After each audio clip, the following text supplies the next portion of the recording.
Kenny here with Gardening Simplified. We're going to give a little seed update here. Today is January 26th.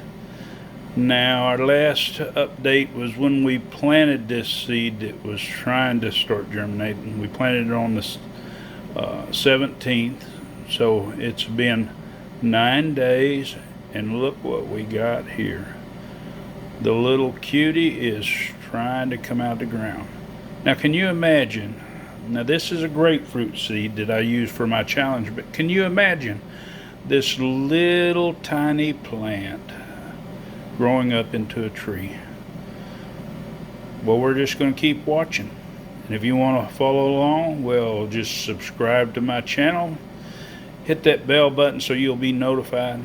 And of course, I always like those big thumbs up and when you share my video. Happy gardening.